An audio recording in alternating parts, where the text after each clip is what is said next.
এই মুহূর্তে যেটা দেখা যাচ্ছে যে কসবা থানার ভেতরে কিন্তু এখানে ভেতরে প্রবেশ করবার চেষ্টা করছেন এবং ডিওয়াইএফআই এসএফআই কর্মী সমর্থকরা পুলিশের সাথে কিন্তু ধস্তাধস্তি শুরু হয়ে গেছে। তারা কিন্তু পুলিশের কাছে যেতে চান, পুলিশের কাছে গিয়ে তারা জানতে চান যে কেন এই ধরনের একটি ঘটনা ঘটলো। এবং এই মুহূর্তে আমরা দেখতে পাচ্ছি যে একেবারে কসবা থানার সামনে সেখানে কিন্তু ধস্তাধস্তি শুরু হয়ে গেছে পুলিশের সঙ্গে এসএফআই ডিওয়াইএফআই কর্মীদের।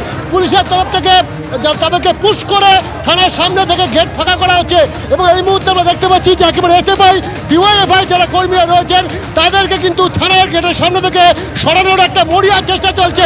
পুলিশের তরফে কিন্তু পাল্টা এখানে কিন্তু চাপ দেওয়া হচ্ছে যাতে কোনোভাবে এখানে তারা ভেতরে বা গেটের সামনে আসতে না পারে। মহিলা পুলিশ কর্মী থেকে শুরু করে একেবারে হাতাহাতির পর্যায়ে আমরা দেখতে পাচ্ছি যে ঠান্ডা লাঠি দিয়ে কিন্তু পুলিশের উপর লাঠি মারা হচ্ছে এবং দেখতে পাচ্ছি সেই এই মুহূর্তে একেবারে রণক্ষেত্রের পরিস্থিতি কসবা থানার সামনে।